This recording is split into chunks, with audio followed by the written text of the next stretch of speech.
Good day, grade 12s. So, one of the things that most home language learners tend to struggle with is the essay question in paper 2. The biggest mistake people make here is just narrating the entire story.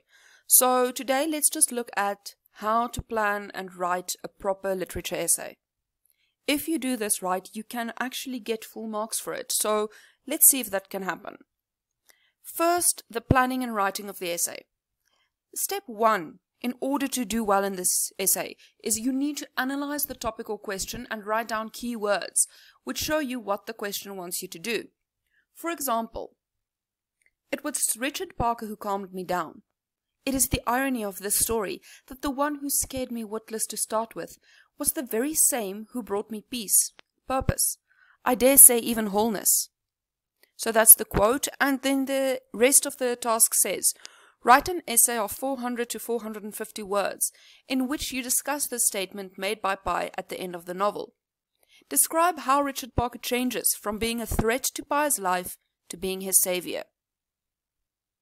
Now I said keywords.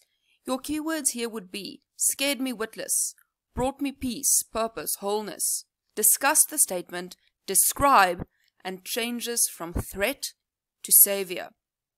Anything that doesn't apply to these keywords is unnecessary.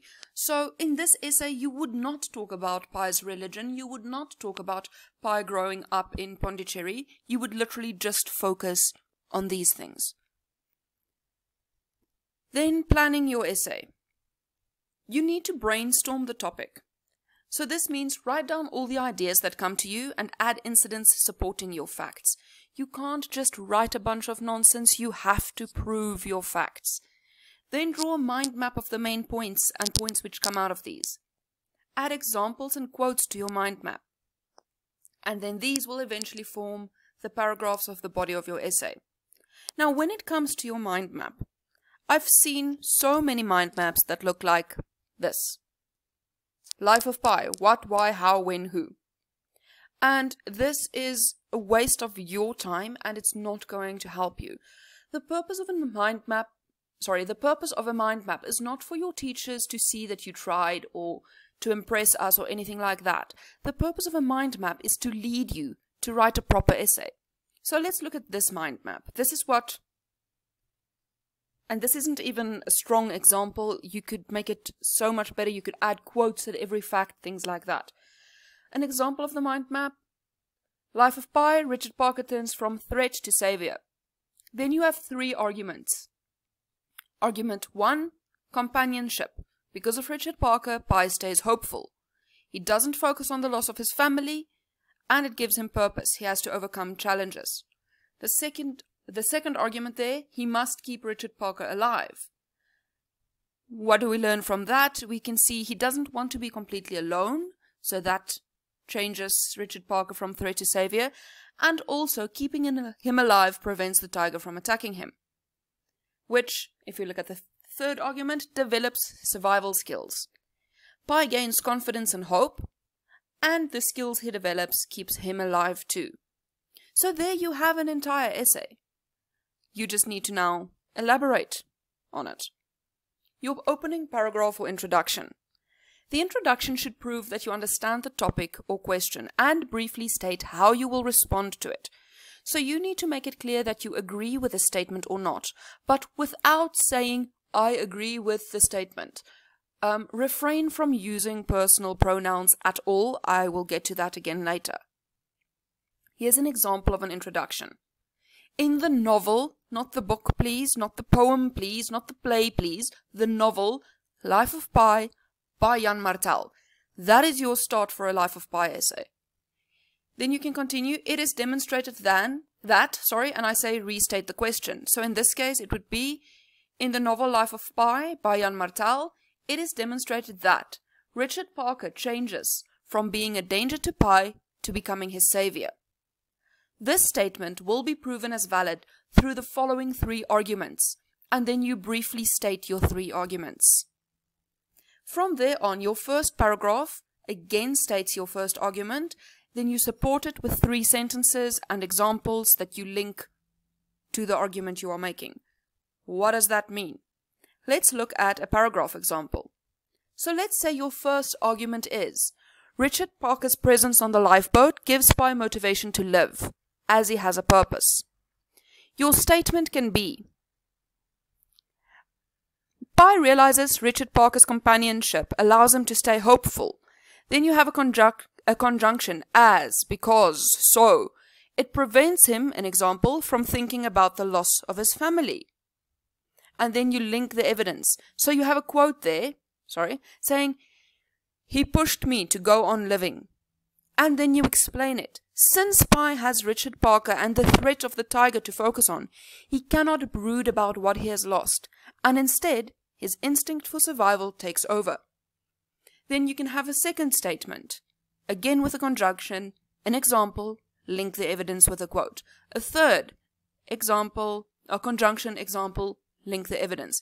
Then you'll have your second argument, which was, he must keep Richard Parker alive. And then again you will say, Spy needs to keep Richard Parker alive in order to prevent the tiger from seeing him as a prey and killing him, and killing him. Statement, conjunction, example, link. Then your conclusion. How do you end this essay? Because now you have the introduction, you have 3 possible paragraphs. The concluding paragraph must sum up your viewpoint and emphasize what you have said in the body of your essay. Don't introduce new points here. Again, state your view, but use different words to those in your introduction. So, if we look at our introduction here, it said, Richard Parker changes from being a danger to Spy to becoming his savior. So in the conclusion, you will say something like, with everything mentioned above taken into account, it is clear that although Richard Parker started out as Spy's enemy, he ended up being a companion and a friend to him. Then just a few do's and don'ts. Don't use colloquial language or slang. Don't use abbreviations or contractions. You will not say he's, he is. Can't, cannot. Very, very formal here. Don't use subheadings. I know that you use subheadings in business studies, not in English. And don't use either personal pronouns or the writer's first name. Don't write what Jan is trying to show us here. Please, no. He's not your friend, he's the author. And then do use formal language. Write this essay in present tense. I suggest present simple, just keep it easy. Use short quotes from the novel. Use the writer's surname and character names. Remember, every point you make must be substantiated. You cannot say something if you don't prove it. Connect paragraphs and points using words like however, furthermore, thus, and therefore. Refer back to the topic and make sure you don't deviate from it. And then write the conclusion according to your plan and mind map. Then at the end, once you are done with your essay, I suggest you use the following checklist to make sure that you've done everything right. So the first thing to check, is every point substantiated with evidence from the text? Did you quote to prove your point? Then the introduction outlines how you will answer the question, which means all arguments that are stated in the all your arguments, must be stated in the introduction. Is formal register used? No slang, no colloquial language. You have to use formal language at all time. Please remember this is an academic document. Then the essay is written in third person. Refrain from using I or you. Rather refer to one or the reader. Present tense is used throughout. Stick to present continuous or present simple tense. No subheadings are used. Link paragraphs, but don't add unnecessary headings. The title of the novel is underlined, and people tend to forget this. Whenever you mention the title throughout this essay, you have to underline it. And then rough work or planning is crossed out. You have to clearly indicate your planning. You don't want the planning to accidentally be marked. Okay, I hope this makes sense. If there are any questions, please feel free to ask.